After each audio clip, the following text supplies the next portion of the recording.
coming to this session on environmental management, sustainable development and safety.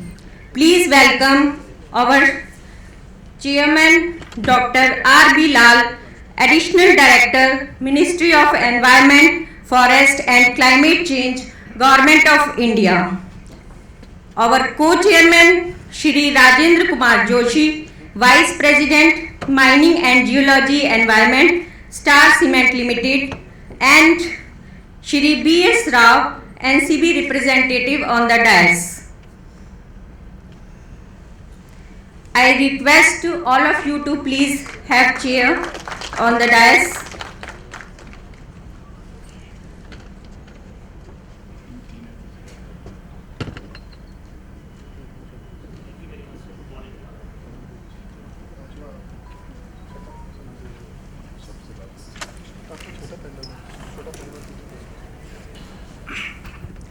Now I hand over this session to Shri B.S. Rao.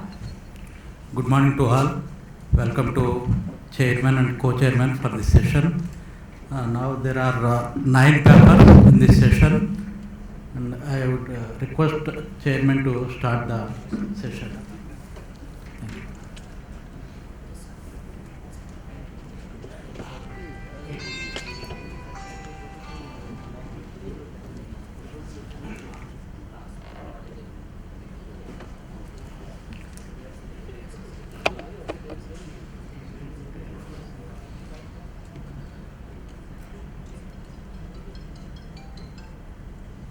Hello.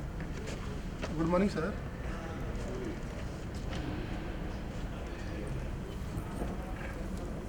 Good morning to all of you. This is our privilege to participate in this very important technical session on environmental management, sustainable development and safety. As you may be aware that our country is leading to in the sustainable development and achieving a lot of SDG and very important initiative taken by Government of India. And also I can say that our cement industry, they are achieving a very important goals to the national development and different type of achieving the SDG. In this regard, I appreciate the efforts of organizer to organize this very important conference, and I welcome all the esteemed guests in this conference. And in this technical session, just inform to all of you, there are 8 very important technical presentation, and these technical presentation are to be given by Nano Precise Science Corporation Limited, Birla Corporation Limited, and Malvern Panel Analytical India, and Dalmia Cement Limited, and National Council for Cement and Building Material India, and also the again paper of National Council for Cement and Building Material, and the 7th paper from Dalmia Cement India Limited, and last also from NCCBM. And if you see the title of the paper, they are really very important and very eye-opening in the nature.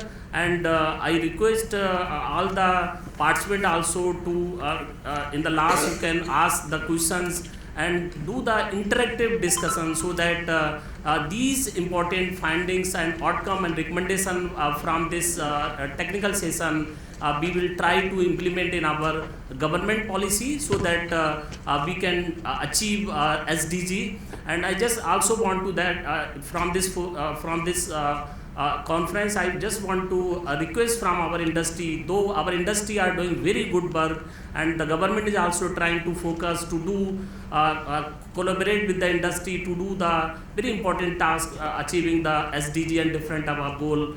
Like you may be aware that our Honorable Prime Minister of India, he in COP26 given us a Panchamrit. So I request the industry, they are already doing this task, and for achieving this Panchamrit, I request the industries to achieve this target on the time. This is at present. Now can we call one by one? Thank you very much. Now, and I also welcome my colleague on the dais, Vice President, and as well as from Mr. Roy. And it's very very good experience will be here for deliberating this important conference paper. Now the first the program will be like that. We will be giving 8 minutes for the technical presentation, and then 1 minute just 1 minute pass out. Then again second presentation, third, fourth, fifth, eighth.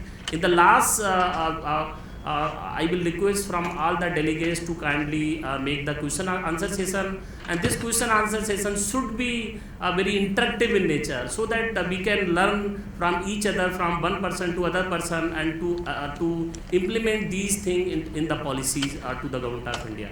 Thank you very much. Now I request first presentation from Nano Precise Science Corporation India. How predictive maintenance can help achieve net zero emission goal for cement manufacture. Please. Presenter. Presenter. Sunil Vedula.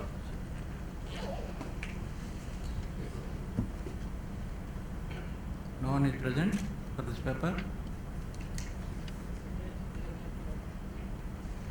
Okay. Second. We Okay. will move to second. Maybe he or she may be here and there. They may come. Then we will take care.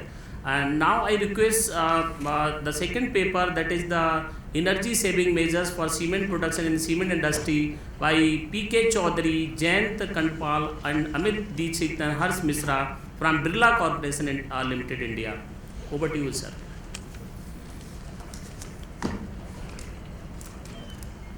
Good morning, all of you. Good morning, guest delegates, audience. Myself, Amit Dixit from Birla Corporation, Kundanganj plant. Sir, the title paper is Energy Saving in Cement Industry. Actually, this paper is more related to the practical approach to deal with the operational issues and reduce the energy consumption. So, our senior, Mr. P.K. Chaudhary sir, Mr. Jayant Kantpal sir, myself, and Harsh Mishra. Okay, just 2 slides for brief introduction about the group and our plant. Birla Corporation is a flagship company of MP Birla Group. Total 11 plants with a 20 million ton capacity per annum. The major products is Perfect Plus, Rakshak, Samrat, Advanced, Ultimate Ultra, and all of this. This is a picture of our unit. Kundanganj grinding unit is a 3 million ton plant, and certified with all ISOs, and excellent energy award and winner of Golden Peak Award last year in energy saving method. This picture view of cement manufacture process from mines to the packing plant. This paper is concentrated about the highlighted portion, that is a clinker grinding portion, where we done some innovative things that I have to convey to you. The main focus of this paper is to reduce the energy consumption, and in addition CO2 emission reduction and product and quality enhancement. So 3 main projects we taken: separator efficiency, process fan optimization, and cement compressor power optimization. So one by one I'll go. The first is cement separator. The tagline is separate best from the odds. Okay. This is a separator. The main function of the separator is to differentiate between the fines and the coarse, separate the fines and the coarse.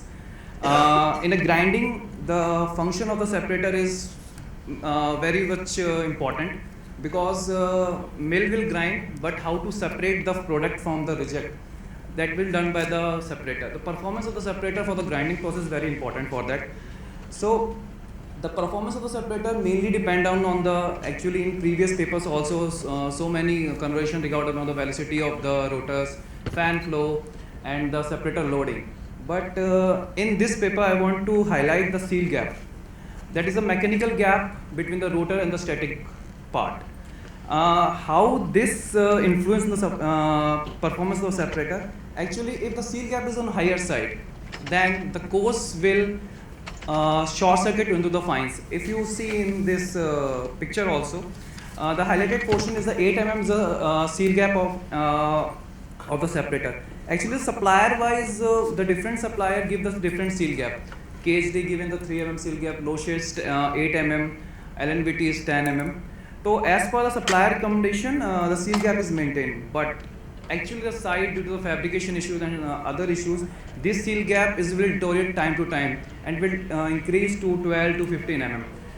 So for our operational point of view, if seal gap is on higher side, then the short-circuiting of the course into the fines will on higher side, and that will reduce the performance of the separator or reduce the efficiency of the separator. So the next slide, how to control this seal gap. Actually, we just initiated a innovative solution because that is two metal parts. If we reduce the gap between these metal parts, the chances of the rubbing and the touching also, that will increase the load also of the separator. So we introduced the rubber seal. That after the rubber seal, we maintain the gap to 2 to 3 mm. If this rubber seal touches also, that will not an issue in the separator. So by this implementation, if you see in this curve, the efficiency of the separator increases from 75 to 83%. Actually, this is also a new method to check the separator efficiency. Actually, in the traditional old method, we have reject, fines, and the feed also in ball mill. By separator loading, we can recirculation factor, we can analyze the separator efficiency. But in VRM case, we have only two things, that is a feed, that is a reject, and the fines. So by plotting the graph between the separator fines and the reject, we can conclude the separator efficiency. This curve is the pass, means how much fines in the reject and how much course in the fines. This curve is related to that one. So in this pre-modification, you see the cut point is 25%, so 100 minus 25% is the separator efficiency 75%, and after modification is the 83%. The next case study is the process fan, the veins of the cement industry. Okay, first I introduce what we are facing the problem here. Actually, in our plant, the process fan inlet pressure drop is somewhere around 60 to 70 mm water column in 6 meter duct. As per the thumb rule, in every 1 meter, the 1 mm water column should be there. So, as per the design, it should be maximum 6 to 10 mm water column. But unfortunately, it is something around 60 to 70 or 40 to 50 mm water column. We have two fans there. So when you see the CFD study, this red portion which are highlighted is this, the major velocity difference is there. Velocity profile, turbulence, so many things is going on. The velocity in that region is around 30 to 32 meter per second. Actually, it should be below 20. The ideal velocity for a duct is 16 to 20 meter per second.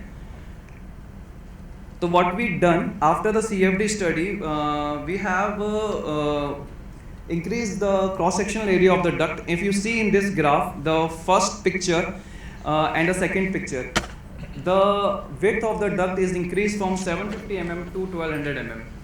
By increasing the area, we reduce the velocity to 18 to 20 meter per second. You see in the previous slide, the red portion. So that's why we increased that portion to 1200 mm. And in the previous slide also, the top portion is this one, is also on the red portion, that a band portion. We introduced the turning vanes in that region for the uniform flow, for the laminar flow in this region. The conclusion of this study, after the modification of all these things, this graph showing the greener part means the velocity here is something around 18 to 19 per second. After that, we analyze the pressure drop reduces to 10 to 50 mm water column. This will save around 60 to 70 kilowatt in every fan. Actually, on a thumb rule, our fan is generating 2 kilowatt in 1 mm water column. So if we save 40 to 45 mm water column, around 80 to 90 mm 80 to 90 kilowatt we save in per fan. The last case study is the compressor air system, the most neglected part utility of the plant, making air 0 to hero. In this area, actually this is a case study of last 2-3 years, what we have done in our compressor system. These are some initiatives, the isolation of compressor system, operation of all back filter from time mode to DP mode is the normal things. reduce the compressor pressure to 4.5, installation of blower for body cleaning, and in place of compressed air, we are using the blower for body cleaning.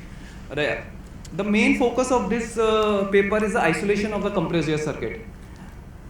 The next slide, I want to just explain how this proposal came. Actually, initially, the leakage of our compressed in our plant is something around 45 to 50%. We've taken some steps to reduce this leakage by arresting the flanges and other things. But taken all the steps, still we are not getting the desired results, the 15 to 20%, whatever the minimum air leakage in any plant. So we initiated a solution. Suppose if any section, actually this compressor, if you see the compressor, next air receiver, then dryer, then the different section of our plant, packing plant, cement mill, bag house, raw material handling, hopper building. Actually, it is all the system is not running at the same time. Suppose if one mill is running, the other mill is stopped. If packing plant is running, mill is stopped. If both mill running, packing plant is, it's a permutation combination. So if any circuit is not running, we stopped the compressed air on that circuit by closing the solenoid valve. So if any leakage is there, that leakage should be arrested through this solenoid valve because the air will not go in that area. So by this method, we reduce our leakage from 35% to 21%, and on the basis of power consumption, it's reduced from 63 kilowatt to 38 kilowatt. In the year of 1920, our power consumption in compressed air is 0.87. Year by year, we reduced to 0.67. At present, we are at 0.67, and as per the CI national benchmarking, it is 0.66. We are very close to one, and maybe next year we beat this target. Please conclude with this one. Sorry? Time is over. Please conclude. Okay, so just a minute. This is the conclusion what we have done past 2-3 years from 33.6 to 29.2. Thank you. Thank you very much, Mr. Amit Dikshit ji. You have made a very good presentation with respect to turning bands and modification regarding to optimization of compression power, how to manage the leakage and power consumption, and this is very good paper. That's why our cement industry, I'm saying, we are doing very good, so that everybody to learn this, and we have to do the implementation of this and to achieve the zero carbon. Thank you very much. Now I request our next presenter, this XRD, an effective and economic solution to prove addition of supplementary cementation material by Mr. Mangesh Mahajan, Melbourne, Penna Analytical, India. Over to you, sir. Thank you, Chairman, sir. And good morning, everyone. So I am B.N. Srivastava. If you see, my name is coming in the last. I am presenting this paper on behalf of Mangesh Mahajan because he could not make it to the seminar. So you see the topic that XRD in cement industry, and XRD has been very popular in cement industry from the very beginning. From say years together, XRD is being used. But the theme over here is the benchtop XRD, which is a new baby which we have launched last year only.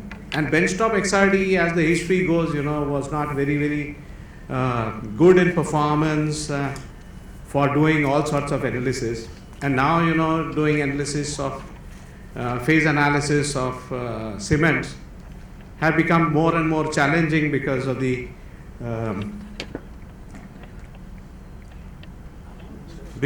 new additions.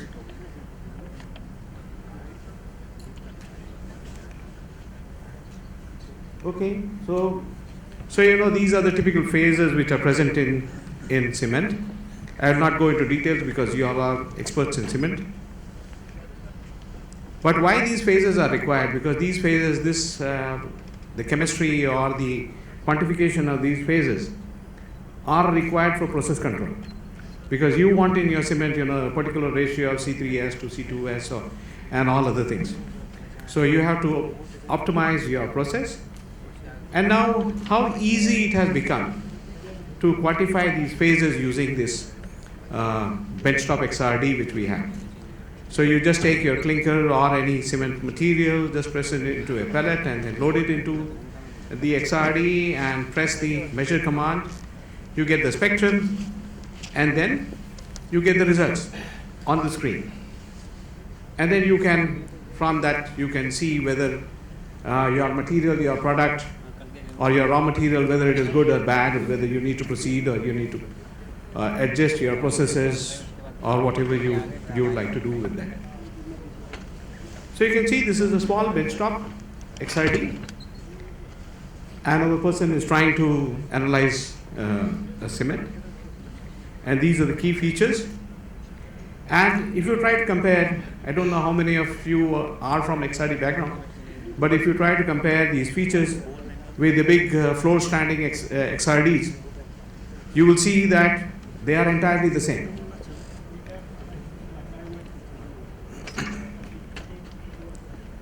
And this is the comparison between the floor standing, the complex big XRDs with our benchtop XRD.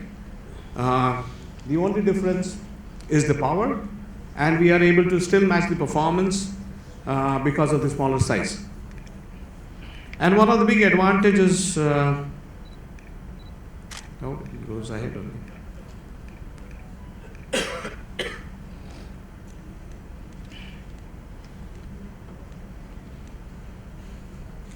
Yeah, one of the big advantages over here, those who work on XRD, they know that the life of the X-ray tube is very less in the big XRDs. But here we have seen that the life of the X-ray tube is very, very long. And we have seen worked up to 10 years and still it is working fine. This is the comparative spectrum of the floor standing big XRD with the small benchtop XRD. And you see that the second part, of the spectrum, you can see that the resolution of the two, which is the most important factor of determining what is the quality of the spectra or of the instrument, is the same. And that is the main crux, or that is the reason why we are able to analyze all sorts of complex material, even in the small XRDs. So this is a typical example of a clinker measured for as small as 5 minutes. And after the measurement, on the screen itself, you see the quantification is there. And exactly everything is quantified, what is the halide content or what is the belite content or what is C3S or C2S and okay. And also, the most important thing is it can also find out what is the amorphous phase, which was quite difficult to do, and even the big XRD, in some cases it was difficult to do. But the benchtop XRD, in our case, it can also do quantification. So this example, especially when you use alternative materials, then the phases are quite complex. And you can see when we use, say, fly ash in cement, then also we can quantify, and not only whether it is quartz or mullite or hematite, or even you can see in the last, the amorphous phase is also very nicely quantified. This is still a quite complex cement, not very popular in India, but maybe tomorrow this may catch up in India also. But still, we have tried to depict over here that even such complex cements, can be easily quantified using this system. This is a very, very typical cement, where we have used, or where people use fly ash as well as slag, both in combination. And as you add more and more number of additives, the phases or the structure of the cement becomes more and more complex. But still, this baby is able to do it very nicely, and you can see the quantification also comes along with the spectrum. The quantification can be depicted in the form of a pie chart or in a table or any way. and it is very, very friendly to robotics. So nowadays everyone wants to go for robotics and automation. So you can automate the entire steps, and user interaction will be very, very less. This is a typical PPC cement, so this also can be done. And this is for typically those who work on XRF or XRD in the labs. They like to know these numbers, that how repeatable or how accurate is the quantification, and you can see that it is the repeatability of the system is lesser than 1 sigma levels.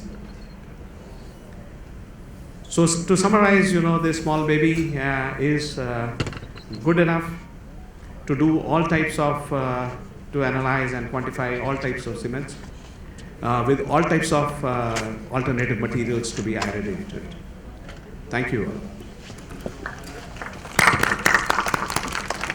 Thank you very much, Mr. B.N. Srivastav ji, and you have made a very good presentation. And basically, nowadays, since our cement industry, they are including some other material like fly ash and slag, and therefore, and depending upon the type of cement, where what is the application of that cement, where do we have to use this analysis, XRD is very, very important, and for your this manufacturing and properly uses a specific type of cement to the specific type of purpose. Thank you very much.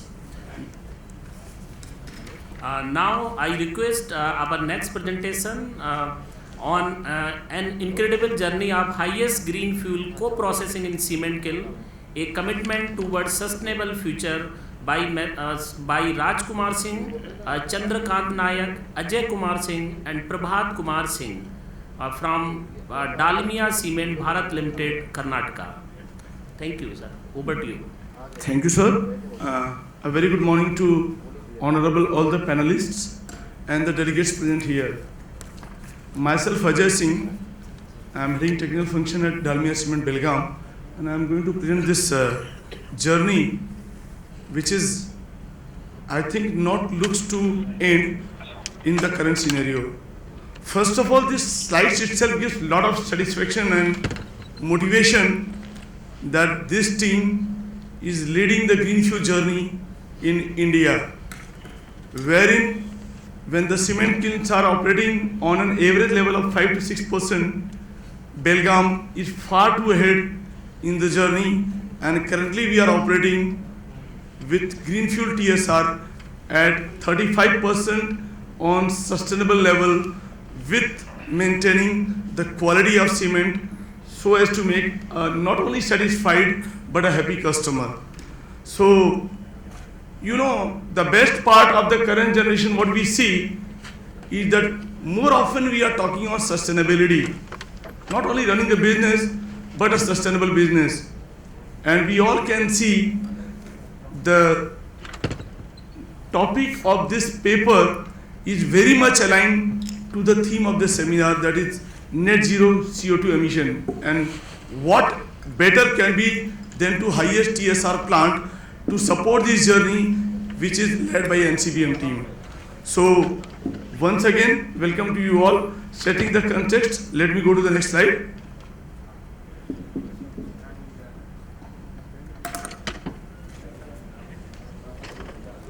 This is something about our group as a whole and the plant. So our presence is, business presence is in 22 states of the India, 4th largest, and Belgaum plant was commissioned in 2015, and current capacity of the group as a whole is 35.9 million ton per annum.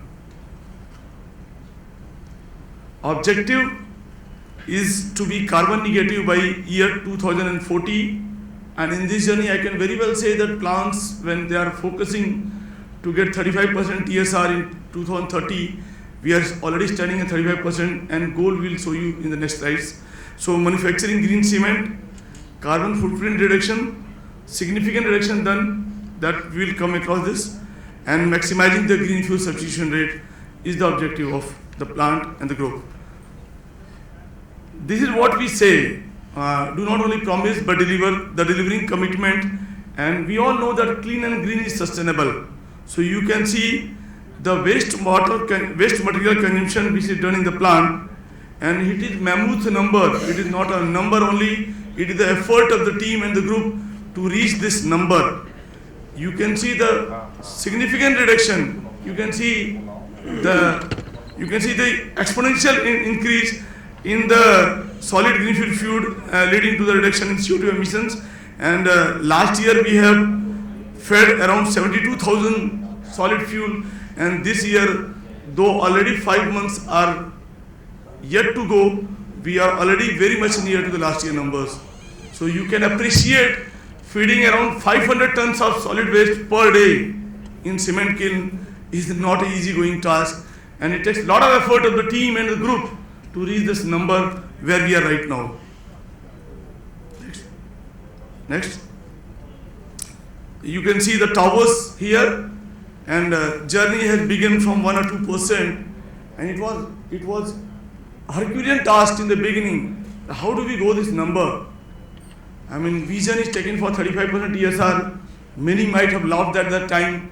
Even we were suspicious a bit that can we reach this number? But you all can see it is already a history.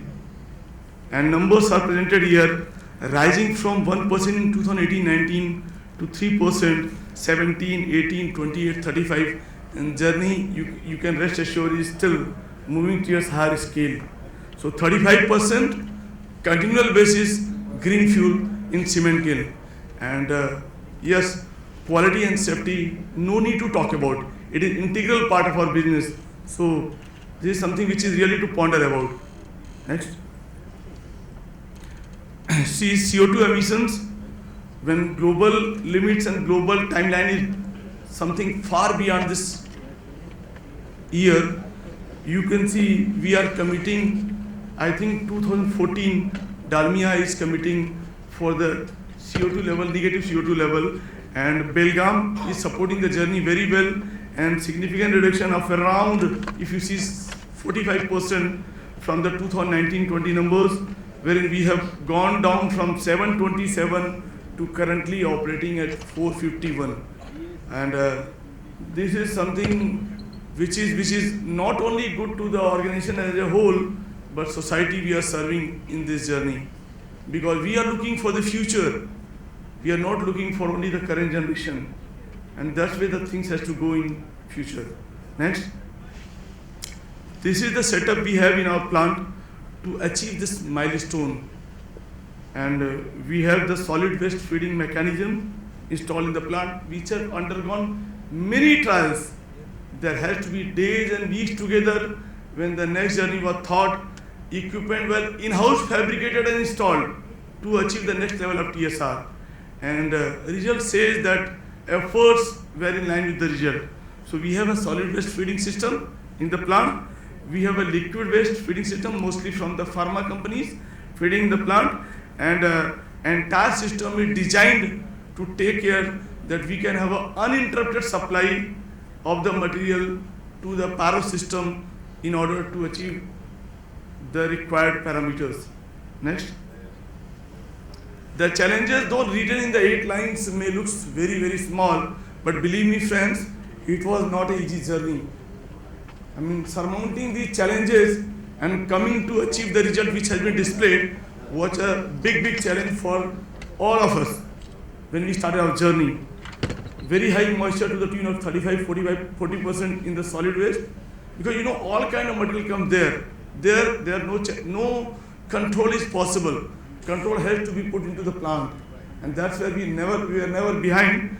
So it was having a very high moisture, heterogeneity of green fuel, all kind of material you can imagine of actually was there in the plant to be fed, and we were never behind to achieve this vision of the group that yes, we have to reach 35% by 2022. So high S in the solid green fuel, again we need to take care when it comes to raw mix, that S is coming in a significant quantity from the green fuel, so we need to manage our raw mix accordingly, and team was not behind in that. We all know that a menace is created when green fuel is taken to the treater. So all kind of coating, build-up, jamming, even we have witnessed a significantly exponential wear of refractories in the cyclone in the feed pipe. But the basic theme of the Team Belgaum, I sometimes say it is not Belgaum, it is Belagaum. So Team Belgaum was that do not change the goal, if at all required, change the plan. So plan was changed. We are waiting for the innovations in refractory, installations, services, improvement there, and again we can see that we could go to the numbers by these kind of in-house inventions and efforts. Viscosity of the fluid, whereas system was designed at 120 amperes, sometimes we are receiving 600, 800 amperes. So we have to overcome this challenge. System are installed to take care of this. Preventive and corrective maintenance, operational excellence were always there in place with a quite good level of random intervention from the middle and the senior management to check whether we are in line of the requirements or not. High chlorine issue, the biggest enemy when we go to this level of journey is the chloride level, because ultimately we know integrated part of business is quality where no deviation is accepted. So that was also handled well.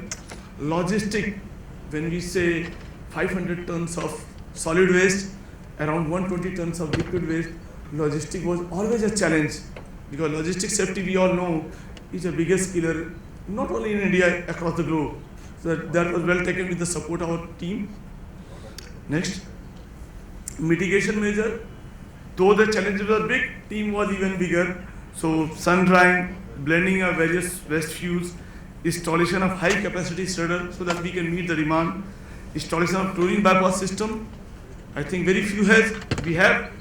We installed, we stabilize, we are operating, and the ramp up time is as low as 30 days for all this system to operate and come to the full-fledged level and to gain the benefits in terms of green fuel TSR. Yeah, please come to your conclusions, please. Yeah. So developing and fine-tuning the PITs were there. Done. Next. Green fuel quality, it was always monitored well and controlled. Next. See, the journey does not end here, and team is taking something which is the leap jump target. Next target, again, even we are suspicious and even many will be laughing, but we believe in something which is not possible. So 60% TSR is the theme for next 2 years for Team Belgaum and Team Dalmia, and there are people to support us, and for that we are upgrading the solid green fuel feeding capacity. Treater cyclone is getting modified, modification of chlorine bypass tapping point, extension of storage facility, upgradation of shredding capacity, which is the limitation as of now, to go to next level, and managing the ash content in the raw mix, which we are going to take forward and to reach this journey. Next. So thank you all, thanks again, and see you soon with the next big numbers. Thank you. Thank you very much, Mr. Ajay Kumar Singh, for making a very excellent presentation. And this presentation gives the idea how our cement industry from India, they are trying to achieve this carbon negative, carbon neutral, like the representative of Messrs. Dalmia, they mentioned they are achieving by 2040. It's a very good sign for our country. And you may be aware that this is very important paper for achieving the circular economy with respect to our country's development. And they talk about concept of clean and green is sustainable, and it's very important. And in co-processing, he talk about how to manage this waste and converted waste to wealth. But I just want to highlight one thing, because in the cement process, when we are doing the co-processing, there is a lot of challenges also there, but we know that our cement industry are excellent in nature, and they will tackle this problem, because there is a quenching process. If we do not do this process properly, then there may be chances to generate some dioxins and furan. So just take care of this. Overall, this paper is very good and excellent. Thank you very much, Mr. Ajay Kumar Singh. Now I request our next presenter, this presentation number 5, that is investigation for the use of thermal power industrial based flue gas desulfurization gypsum in cement as mineral gypsum replacement by Messrs. By Mr. J.G. Naidu T.M. Rajan, Ms. Richa Majumdar, G. Bhatnagar, Mr. O.P. Sharma, Mr. S.K. Chaturvedi ji, and Mr. B.N. Mohapatra from National Council for Cement and Building Material. Over to you, sir. Thank you. Thank you, sir. Respected Chairman, Co-Chairman, and NCB representatives, and delegates, and my NCB colleagues. Good morning, one and to all. My topic is use of FGD gypsum in cement as mineral gypsum replacement. As we all know, in December 2015 onwards, the MOF and the climate change set standards for coal-based thermal power plants to cut down the emissions, that is particulate matter and SOx, NOx and mercury. As per the new standards, it should be optimize their ESP systems and install the flue gas desulfurization system and fine tuning of boiler operations. So these are the limits. While installing the flue gas desulfurization system, thermal plants may generate huge quantity of flue gas FGD gypsum. So to keep in this mind, Niti Aayog constituted a committee under the chairman of Additional Secretary DPIT, Circular Economy in Gypsum, to handling of these byproducts gypsum wherever the area that requirement in the comprehensive action plan. So based on this comprehensive action plan, MOF, Ministry of Power, compressing a members, constituted a members, that is CEE, NTPC, that means NTPC, CPRI, and one of the member, our NCBM, and CPCB, BAS, CMEA, and IIT Bombay. These committee members are comprehensive action plan, including the standardization of FGD gypsum in the cement manufacturing. Based on this action plan, NCB is the major activity has taken up the technical evaluation of FGD gypsum produced in the country from 3 different sources. One is NTPC Vidyanchal, another one is Adani Power from Karnataka, and third one is JPL from Jadcher. This is the FGD system. This is the reaction chamber. Here this system is wet scrubber, that is limestone slurry preparation system, and the flue gas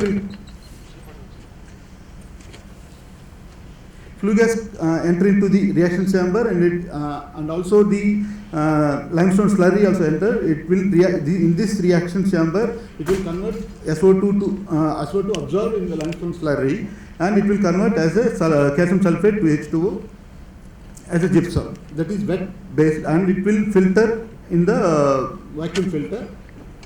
This is the final product, that is wet gypsum. This is the one NTPC schematic photographs. One is upper one is reaction chamber. The major raw material is limestone. The final product is FGD gypsum. So as of now, India is producing around 2.1 million tons of FGD gypsum at 3 different thermal power plants.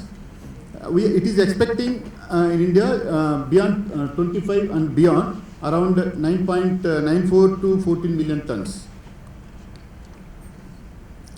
So as of now, Indian cement industry consumes around 11.8 to 14.7 million tons of gypsum.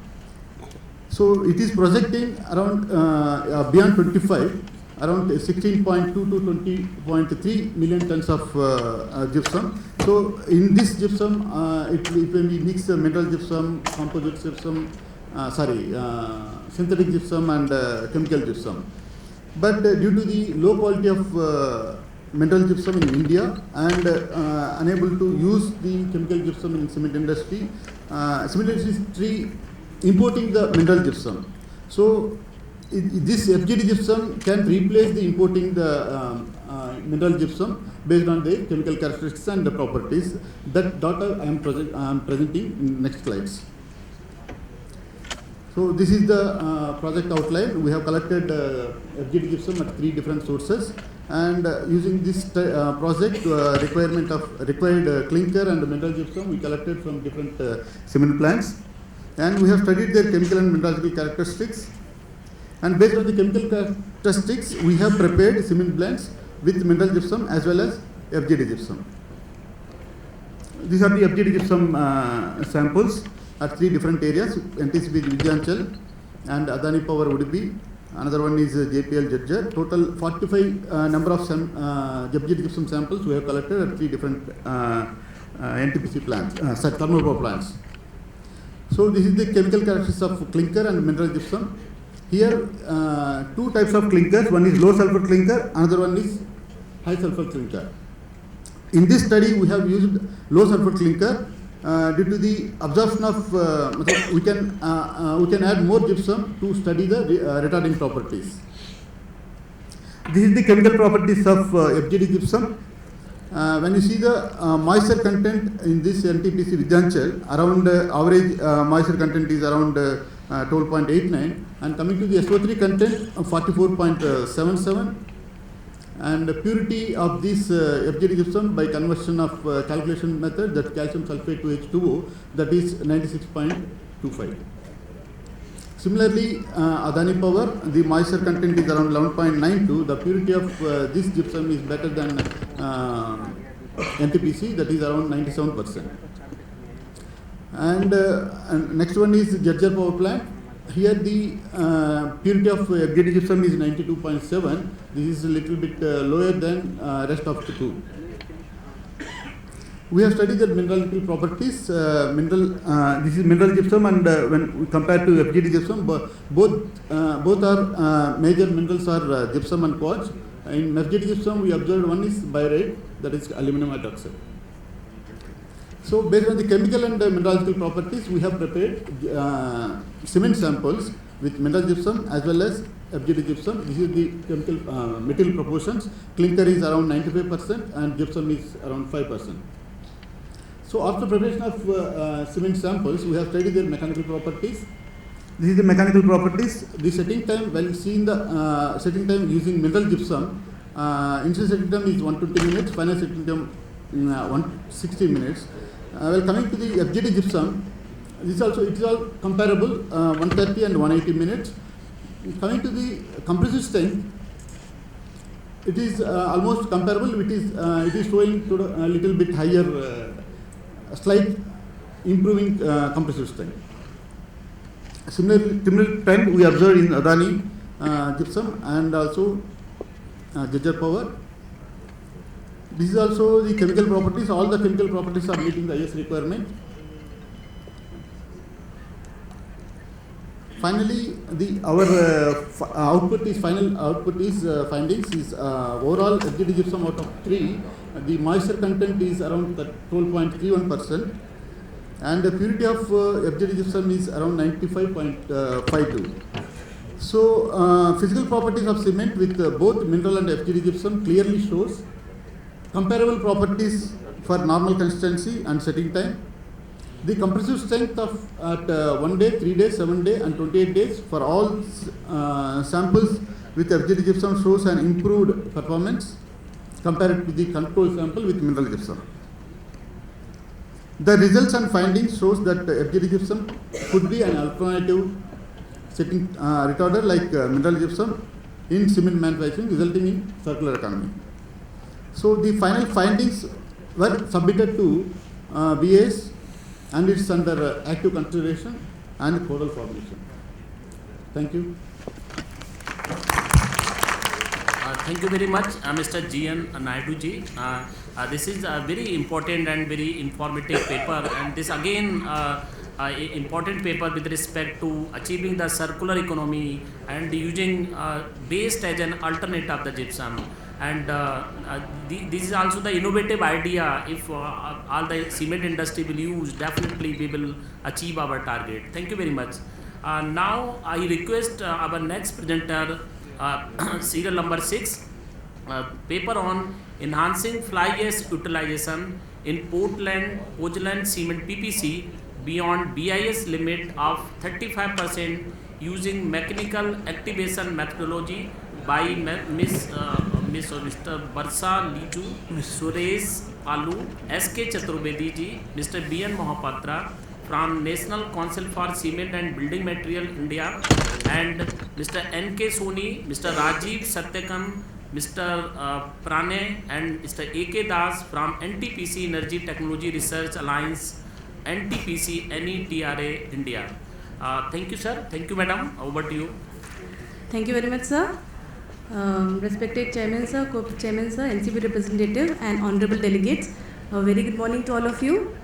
So, as we have heard in the last 2 days, how we have to move towards achieving the low carbon and achieving the commitment which our honorable Prime Minister has made. So, this is also an attempt in that direction, and we are aware about this picture. This picture is very familiar to all of us, and as this picture shows, all the different levers which was given in the low carbon technology roadmap for the Indian cement industry, which will lead to the decrease in the CO2 emissions. And here we find that in this picture we clearly see that out of the 4 levers which are given, the maximum effect will be from the clinker substitution, which is shown here, and next is CCUS. But CCS is still in the nascent stage, and so industry has always targeted the low-hanging fruits, which is usually the clinker substitution, and this effort is also in that same direction. And we know that the Indian cement industry consumes around 25% of the fly ash generated by the thermal power plants, and the current substitution rate for most of the cement industries is around 30 to 35. So here attempts have been made to enhance the utilization of fly ash in cement by adopting the process of mechanical activation. I would here like to tell you that this was a project in which we have done activation by mechanically and also chemically. However, in this present work, I am just showing the mechanical activation. Work was also done with chemical activation using performance enhancers. However, the best results were obtained by mechanical activation only. So, in totality, we had taken different fly ash as well as the clinker samples from different regions of the country, so that there is a pan-India representation. And here you can see we have collected fly ash from 4 regions, and similarly the clinker also from 4 cement plants. And this is the chemical analysis of the raw materials which was used in the study. So here we find that the fly ash used was low lime and siliceous in nature, and the clinker which was used in the study was having the lime ranging from around 60 to 63%. Coming to the physical characteristics of the fly ash samples. So here is it's clearly visible that the fly ash samples used in the study were coarser in nature, but when we ground it, we found that they were conforming to the IS standards, as the lime reactivity ranged from 4 to 9 in all the fly ash which we used in the study. So this is the mineralogical study using the XRD, and we find that the fly ash samples were major phases present in them of quartz and mullite, and there were minor phases of microcline. And in all the other fly ashes also, we find that the minor phases were some minor phases present, but majorly quartz and mullite was there. Similarly, the mineralogical study of clinker samples were also done, and it was observed that the clinker had a good content of halite and mullite. In C1 and C2, the halite content was 51 and 59%, and C3 and C4, the halite content was 55 and 57%. Coming to the morphology of the Portland clinker which was used in the study. So besides the percentage of the phases, it's important also to know what is the morphology of these microstructure, etc. So this study was done using the optical microscopy, and we found that in clinker 1, the belite were clustered in nature. However, in the other samples, there was homogeneous distribution of the halite and belite grains, and size also of the halite belite grains are being represented over here, and they were of optimum sizes. So coming to the evaluation of the these blends, And for the sake of understanding, I have prepared this table in which we can show that how extensive the work was done. So with different clinkers and different fly ashes, we prepared different blends like these. So there were total 112 blends in the study. Coming to the results of these, so here in the first slide, I am showing the results of clinker 1 with different fly ashes. So clinker C1F1 shows the blend of using fly ash 1. Similarly, C1F2, F3, and this is F4. So here we find that the graph, the plot which is you can see in this red is that which is the IS limits, and the other ones are the compressive strength of the various blends which have been achieved.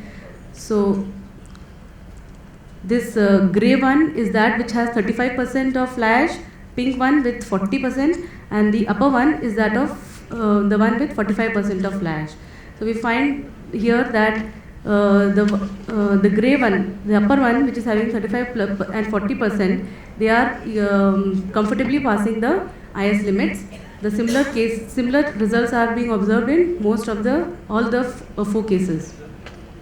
So this same pattern of study was done with the various clinkers. So this is the result which is shown with the clinker 2 also, and here also we find the similar results, where we find that with the 40%, 35 and 40%, they are easily meeting the IS limits in with all the different fly ashes 1, 2, 3, and 4.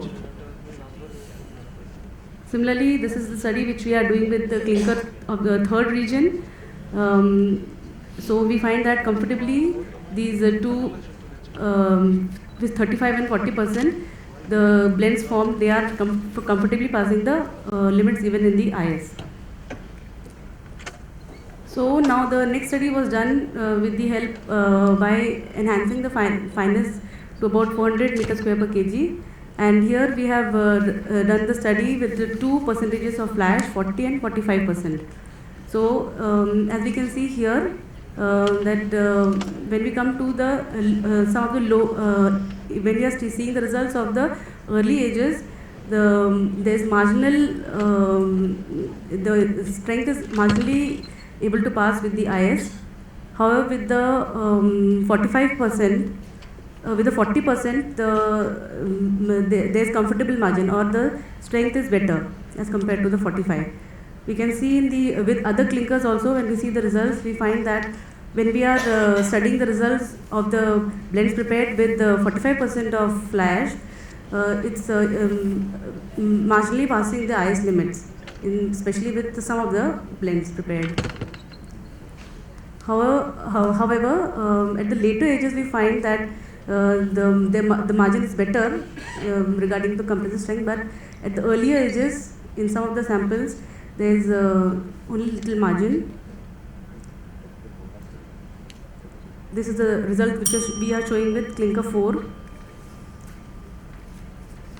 Similarly, we have done studies with high volume fly ash using 50 and 55% of fly ash also, and it was found that blends which were prepared with 50% fly ash narrowly pass the strength requirement of IS, and blends which were prepared with 55% of fly ash also barely pass the IS limits.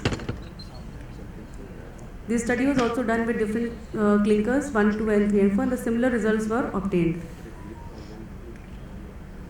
So coming to the conclusion of the study, so we can conclude that though the fly ash which was used in the study were all of coarser nature, but the quality when we are studying is good in all those fly ashes, and at fineness of 350 meter square with 40%, it meets the IS requirements, but at 45%, the blends are, in some cases, they are marginally able to pass, especially at the early ages. And on mechanical activation to 400 meter square, all the blends with 40% fly ashes were comfortably passing the IS limit, but with 45% fly ash, they marginally passed the strength requirement, that was especially at the early ages. And with the high volume fly ash having 50 and 55% of fly ashes, we found that the results showed that they were not able to or marginally able to pass the IS limits. So, and based on the studies, from this study we had recommended intergrinding of 40% fly ash with the clinker at finance 350, which was considered optimum in our studies. Thank you very much.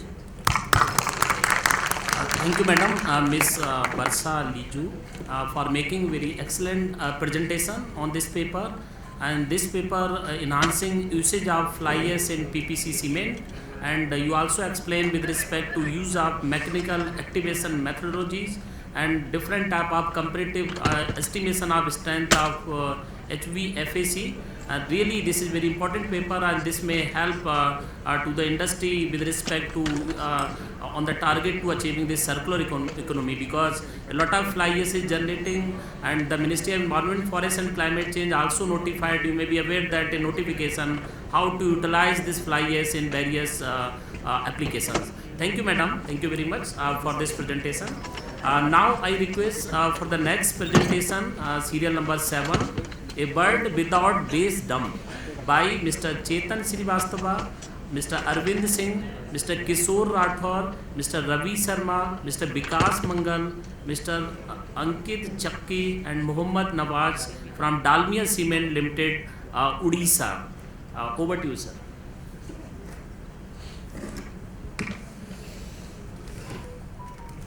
Good morning, everyone. Respected Chairman, sir, Co-Chairman, sir, and NCB representative, and all the dignitaries present here.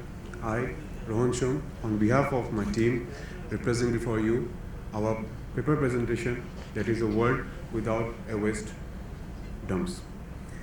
Sir, collecting some facts, today in the world we are producing around 2 billion tons of waste, and it is expected that by 2050 we will be reaching around 3.4 billion tons of waste.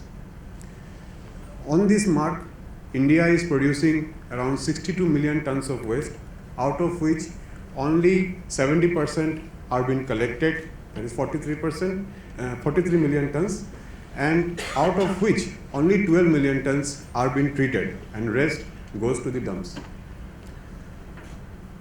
Sir, we as a family always clean our houses to make our home clean and hygienic. Being a responsible human being, we should also clean our mother earth such that we give a clean and cleaner and hygienic future to our generations to come. In this regard, we, Dalmia Bharat Limited, Rajgangpur unit, has made an incredible and mammoth tasks taken in our hand such that we can at least clean up our society in front of us. Going by that, our Rajgangpur unit is one of the largest of its kind in an integrated cement company, where we have a capacity of 6.2 million tons of clinker production per year and 3.2 million tons of cement production per year. With this, as you can see, the greener zones connected to the Indian map, a single and slightest step that we put forward in absorbing our dumps affects whole the eastern and the northeastern states. Sir, we started our journey from 2017 with only 1,200 metric tons of municipal waste co-processed. But within a leap of 5 years, we have achieved around 1,27,000 metric tons of solid waste which has been co-processed in our plant. That is around 105 times we have achieved our goal. So moving next to our Dalmia's goal to become a carbon negative by 2040, it is management of the solid waste is an important lever where we can achieve our goals. In FY 2021, we achieved only 62.5 thousand metric tons of waste was hazardous and non-hazardous waste were collected and were being co-processed. In FY 22, we processed around 1,27,000 metric tons of waste with a TSR of 12.45%, and we have replaced around 51,000 metric tons of conventional fuels. With this financial year, we are hoping that we will be closing at around 2 lakh metric tons of solid waste. The challenges in the waste management systems are immense. It is a mammoth task. Thus, we have divided it into two parts. The one part is the landfill areas and the other part is the plant area. Coming to the landfill areas are very toxic in nature. We don't know what is the chemical composition, what is the chemical proportion being dumped there. The landfill areas are very hard to assess, and also the recycle process that technologies that they were using are not reliable ones. But one's problem is others' opportunity. We at Dalmia made our hands open and we accepted all these challenges. Coming to the plants, the transportation of the solid waste is a great task, challenging task, such that all the transporters do not come up with a free policy of transporting the materials. Segregation of the waste is another one. Smell near the collection area and the dump areas are one of the major tasks. Increased wear and tear of the system, of the machineries, jamming of the shredders, chutes. The fuel that we are using as an alternative nature are very much, the quality of it is very dynamic. Thus we need to have a continuous monitoring on that. Chemical properties of the clinker that is coming out also gets affected if there is a variation in the alternative fuel. And the last but not the least, the high chlorine content as we go for the higher TSR. This makes our systems jam and leads to stoppage of the plant. Coming out from these challenges, we took many initiatives. First, I would like to say that we are proud to have a transportation of the solid waste through railways. We could transport 3,200 metric tons of solid waste through the railway wagons, and we are first in the country that we did it. We also put a technical partnership with the other industries such that we can segregate the foreign materials from the landfill areas and we can bring the only useful materials to our plant site. In the plant, we have installed state-of-art solid AFR feeding system with imported machineries such that we can have a good consumption and a very good cutting efficiency. Coming to the chutes jammings, we have made many changes in our chutes where we were facing the jam with only 2% and 3% TSR, and now going at around 12 to 14% TSR, we are not having any issue with the jammings. We have dedicated system for the liquid feeding system, and also we have implemented many standard procedures for the use of the chemical waste with the HAZOP study being conducted. Now the quality of the alternative fuel is very important because it changes in every minute. So we have installed our a green lab where there were many measuring equipments where we can measure the moisture, the sulfide and many other things. Coming to the plantation part and the odor restriction, smell restriction part, we have installed around 30,000 trees in our plant area in the last financial year, and by the end of this financial year we will be pressing at around 50,000. And to control the odor, we have also used the perfume systems such that we can control the odor and make a pleasant environment. Coming to the highlights, we have reduced 1,70,000 metric ton of carbon dioxide emission with the use of 1,27,000 of municipal waste, whereas we have been reducing around the travel of 20,000 coal trucks within the 1,000 kilometer range. But our aspiration doesn't end here. We aspire more in Dalmia. our aim to become a carbon negative by 2040, we have started to enhance our shredder capacity, our equipment capacity. PDFN modification are being carried out. Calciner modification are being done to increase the retention time. Installation of the chlorine bypass system are being made. At present, we are going with 17.8 TSR. By FY24, we promise to cross 25% TSR, and we aspire at 35% TSR by FY25. Thank you. From grey to green. Thank you very much from Messrs. Dalmia Cement. Really, it's very excellent presentation, and you talk about how how 62 million tons of waste is generated in the country, and how we are managing, how they are converted into the dump, and the utilization of hazardous waste in the processing process. And we know that it's a challenge. Waste management is challenge are there, but our cement industries are very smart, and they can manage this problem very systematically and scientifically. And by using this, the reduction of carbon dioxide emission will be definitely reduced. And I also just apprise to this forum. The Ministry of Environment, Forest and Climate Change and Central Pollution Control Board, they issued some of the standard operating procedure on this type of management. If somebody want to read, kindly read this. This will also help to streamline your this processing. Thank you very much. It's very good presentation. Thank you.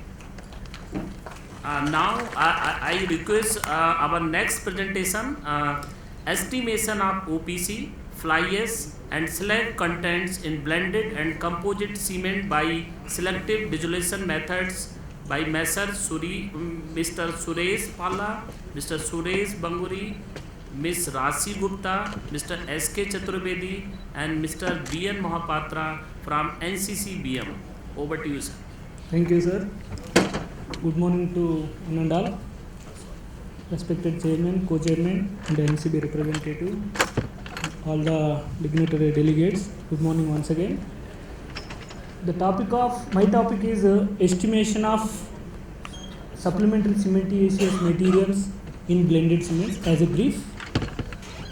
As we are all discussing regarding the CO2 footprint reduction in different aspects, such as utilization of waste materials like fly ash, slag, and utilization of alternative fuels. And all these steps or all these pathways finally open another area, that is a performance based concrete or performance based product. Because when we are diluting or when we are differentiating the clinker content, definitely final end product quality has to be ensured. That's why the product based specification is gaining momentum from the last 10 years. So in this aspect, NCB as a NCB team, we take this challenge to estimation of these fly ash and slag contents in blended cements.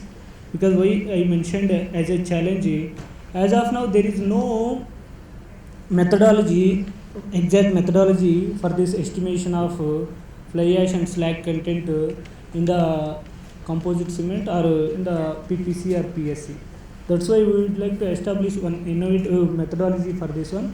This you already know, there is a lot of blended cements, around 73% blended cements as of now share in our Indian scenario, and for the future aspects or for the future further reduction of the CO2 also, another type of blended cements is under research. So we keep the standard practice in the cement plant, at the cement plant level. were already established with the calibration methodology or with the compressive strength conformation. These two are the established methodologies, and these can be only the methodologies for the cement plant. However, when we are taking consideration of the market sample, we are unable to understand what is the exact percentage of SCMs in that market sample, because we don't know about the background of the market sample. Hence, we are unable to correlate that chemical constituents with the percentage of SCMs in the market sample. So, in addition to that one, in the laboratory also there is a two indications are as of now established. One is a loss of ignition in the OPC, which contains limestone as a performance improver, and the another one is a insoluble residue method in the PPC samples. These two are the conventional methods as of now established. So, what are the limitations of these methodologies? The fly ash and slag shows a heterogeneous characteristics, because the fly ash is a very heterogeneous material. So we are unable to rely on that quality of the material. Lot to lot also the quality of the material is going to change. And loss of ignition of OPC, if we are consider LOI methodology, loss of ignition also contains clinker loss of ignition sometimes, and limestone and gypsum LOI also it contains. And all these methods are indirect methods and not very well established. So, in addition to that, if we have to understand the exact percentage, the raw materials such as limestone or fly ash, whatever the constituent which was used on that particular cement, that background of that material information is required for the accurate estimation. So you already know even in the case of PPC sample, the insoluble residue also varies from 85 to 95%. So in such a scenario, we are unable to estimate that exact percentage of the fly ash in PPC. So what are the challenges for this estimation? You already very well aware the chemical constants or chemical aspects of OPC, GGBFS and fly ash is almost similar. Means all these contains say calcium, silica, alumina, whatever the almost similar constants contains. And in the point of mineralogy, OPC is a crystalline material and GGBFS or fly ash is some parts it contains amorphous material. So these amorphous materials is a challenging job to estimate by using the characterization techniques as mentioned in the previous author or previous presentation in XRD. But it's a challenging job also to estimate accurate percentage of this fly ash and GGBFS by using the XRD or other state-of-art equipment. And physical in the point of physical characteristics also, it is not possible to attain effective complete separation with its physical characteristics. So, in view of all these aspects, we planned systematically to estimate this fly ash percentage or slag percentage in the PPC, PSC and composite cements also. So, what is our experimentation plan? We take a separate samples also, and then we mixed from the 5 to 50% of fly ash in PPC. However, there is as of now the existing code is mentioned 15 to 35%, but in the research point of view, we took from the 5 to 50% of fly ash and 30 to 70% of GGBFS, 10 to 50% of fly ash and 10 to 50% of GGBFS in composite cement. And finally, the results were validated with the market samples also. And what is our methodology? It's a simple selective dissolution method. Selective dissolution method, this was already established in the ASTM standard also for the PSC sample. we take that one as a first step, and then we added we tailor-made that methodology for the utilization of PPC and composite cements also. First, the solutions were used EDTA and TEA and sodium hydroxide also for the maintaining the pH. Here you can see 125 ml of EDTA and it's diluted further 125 ml with distilled water, and 15 ml of 1:1 TEA was added. Finally, the pH was adjusted to 11.6. Here the pH was plays a critical role. With these solutions, in the initial step, we took as a OPC, we took a clinker sample, fly ash sample, slag sample separately, and we studied with a lot of different samples, different clinker samples and a different source of fly ash samples and different source of slag samples. We studied separately, and we found that almost 90 to 95% of GGBFS mineral were dissolved, 90 to 95% of GGBFS were dissolved in the first solution, and in the 90 to 95% were not dissolved in the first solution, and in the second solution it was completely dissolved. And in the case of fly ash, in the first solution it was fly ash was retained or as obtained as a residue more than 95% in the first solution. Systematically, first what we do here in the graph, you can see, if we take an example of composite cement, it contains OPC, fly ash and slag. And what we did, in the first step, we separated the OPC constituents by dissolving it in the first solution, which contains TEA, and then the residue was further treated for the second solution without TEA, and in the case of second step, the slag was also separated, and finally the residue whatever obtained in the final case, that was considered, that was characterized with another characterization techniques and confirmed it was a fly ash residue. And in the case of first step residue also R1, that was confirmed it contains only GGBFS and fly ash. Finally, let me go to these are the results. These are the results, and sorry due to the time constraints I am unable to explain this one. Finally, we successfully estimated the percentage of PI in OPC also, fly ash in PPC, GGBFS in PSC, and fly ash and GGBFS in composite cement.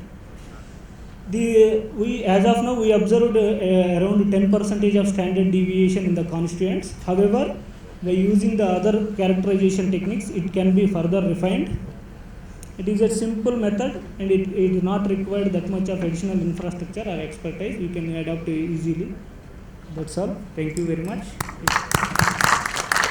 Thank you very much, Dr. Suresh Pala, giving a very important and informative presentation on modern method to estimate fly ash and slag content. And these are definitely the innovative methods which helps the cement industry to do the characterization of the cement for their better production. Thank you very much. Now I request the first presentation, serial number 1, because that time they were absent. I think you came here. Okay. The first presentation is basically how predictive maintenance can help achieve net zero emission goal for cement manufacturer by Mr. Sunil Badula, Mr. Suraj Pisordi, Mr. Prashant Verma from Nano Precise Science Corporation India. Over to you, sir. And this is our last presentation for this session. Good morning, everyone.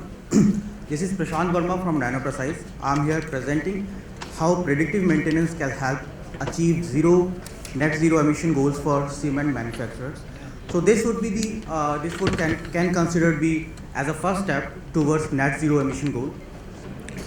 You can see the 3% of total greenhouse emission is being contributed by cement industry. If we talk about like 5% is contributed total energy, the GHG emission due to the power consumption. Out of which 58% of total non-industrial energy related greenhouse emissions is also contributed by cement industry only. So global production is getting increased day by day, and we need to, this is the need of hour, that we need to do something to reduce the CO2 emission. We are a AI and IoT based predictive maintenance solution company. We have a device which can predict the maintenance for the machine. With the same solution, we can also achieve the net zero emission. The issue and the problems with cement industry is a very dusty environment, highest carbon emission per dollar of value produced, improved equipment reliability while working within a budget, maximize the performance, need to end-to-end solution. This is very much important for any industry. Condition monitoring of remote assets and those assets which are very old in nature. Need to cover assets with high and as well as low RPM. The variety of machines are there in any cement plant. So this is predictive maintenance. When we compare predictive maintenance with simple reactive or preventive maintenance, you can see how much cost difference would be. It is very simple because it is automated, it is driven by IoTs and AI, that's why the cost reduced drastically. We have a simple agenda, like we should not fix what is not broke. So it should be predicted, not reactive. Benefits of predictive maintenance, it's a real-time thing, fault predictions will be there, reduced time for maintenance because it will be notified as much earlier, improved operational efficiency for obvious reasons, detect possible issues in production line even before it happens, time and cost savings, differentiate process variation from actual fault. Process upsets and actual faults are very different, which has to be notified, or I would say differentiate by use of data. Scheduled maintenance activities with higher precision and maximum safety. The equipments which are not accessible and humans should not go near to the equipment should not be accessed on a very frequent basis. So some IoT devices or some automated devices should be used. This is predictive maintenance. We have a device which can access 6 parameters, and one parameter out of those 6 parameters is magnetic flux. You can see a simple formula when we calculate the induction motor. For the induction motor, the power input will be equal to the sync of frequency and by the torque or the power, right? Input power to the rotor will be directly proportional to the torque and the N-sync. N-sync and pi are constant, so we can directly conclude here that power consumption is directly proportional to magnetic flux. If we are measuring magnetic flux, then we know that how much power is being consumed. We will try here to analyze the pattern of the power consumed by any motor. So this is predictive maintenance. As per the McKinsey report, it says that if we are using AI systems, we can optimize the our performance of the equipments and also reduce the GHG emissions. Potential energy savings in dollars. In a cement plant, only 7% of equipment are properly aligned. This is a fact not taken from many studies. So 7%, only 7% are properly aligned. Shaft and above that, the shaft misalignment only can increase the energy consumption by 5 to 15%. So what, and the other fact is 1 kilowatt energy loss avoided is equals to 0.0007 MT, million ton of equivalent CO2. So it seems to be a very small number, but when it happens with multiple cement plants or our industry, it goes to a very big number, which is very much needed as of now. When we talk about the social cost of wasted power, let's assume that we have 30 assets in our cement plant. 8% of them are having some problem. Average power rating for any motor would be, let's take it at 50 kilowatt. So assuming 10% decrease in the efficiency, all right, only 10% we are considering. Wasted power will be 12 kilowatt. And wasted power consumed one day is 24 hours, 288. Likewise, cost of excess power per year would be $8395. Total waste CO2 emitted per year would be 0.2016 million ton. I am just talking about 30 assets here. 30 assets is a very low number. Social cost of CO2 emissions, you can see the total annual cost of additional CO2 emitted will be 3679.2 per year. We are assuming that $50 per million ton of CO2 is emitted at the into the atmosphere. Total annual cost will be 8395 per year. Total cost of CO2 emissions 12,089 per year. So it's a very big amount of money, and CO2 is getting into the atmosphere. So reducing CHP with predictive maintenance, we have a simple aim. We have to aim high and take a first step. Start small. We will have to be in the direction of net zero, not to just achieve the goal just now or tomorrow. Scale fast. Once we have a proven system, we should decide on the scaling it faster so that we can achieve the goals in coming future. The Cantt assets auditing for carbon footprint, this is very much important. As I said, McKinsey reports and other reports, AI is for optimizing machine performance, AI is for predicting carbon emission, AI is for managing carbon credits. So if we are going towards AI and IoT ecosystems, we are definitely going towards net zero and other our goals. Conclusion, simple 250 HP motor, if we are preventing 5% increase in energy consumption for only 2 months, $1,000 per machine per year will be saved, or if not done, will be wasted, and 120 tons of carbon emission would be added to the environment if it is not taken care of. Thank you. Thank you very much, Mr. Prashant Verma. Really, it's a very, very important paper, because by this, how we reduce the power consumption and machine performance and use of AI and saving the energy. Definitely, I know that most of the cement industry, they are doing their energy audit regularly. But by doing this also, we can save a lot of energy also and carbon footprint also. Thank you very much. Now, as informed by the organizer, because time is very less, so that as per if you all allow the question, we can take during our tea break. And now I request our co-chairman sir, Mr. Rajendra Kumar Joshi, kindly conclude with respect to all these technical session. Thank you. Thank you, sir. Thank you very much. We got 8 sets of paper. All were very informative and we could assimilate that there is a continuous improvement in this direction, and we start with how predictive maintenance can help achieve net zero, the importance of the predictive maintenance to reduce the energy, and then we got the paper on energy saving measures for cement production in cement industry by Govt. It was quite informative, and we saw the continual improvement shown by the industry. And then the paper which was on XRD, an effective and economic solution to probe addition. This shows the importance of the XRD in the cement as a whole. And then an incredible journey of highest green fuel co-processing in cement kiln, a commitment towards sustainable future. We saw the continual improvement and how they have countered the various problems which they encountered during the implementation of the scheme. Then investigation for the use of thermal power industrial waste flue gas. It is a new concept, and if it is implemented, then we can save the this thing import also, and we can implement it in the cement industry as a alternative.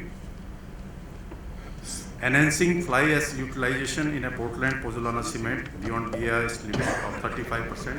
We could see the analysis and the research going on this particular subject, and it was quite informative. And with this, we can see that about 40% of fly ash can be utilized very easily, which has been shown in the presentation also.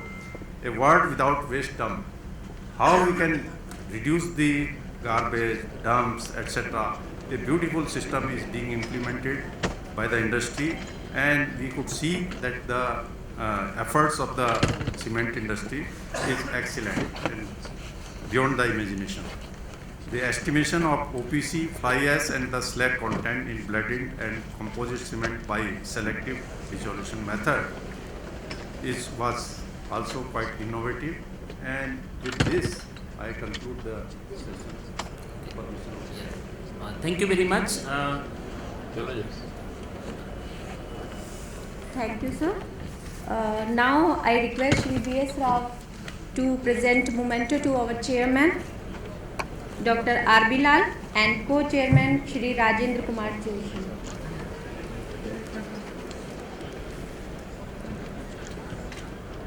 But sorry, question आपका नहीं हुआ सबसे ज़्यादा important वही होता है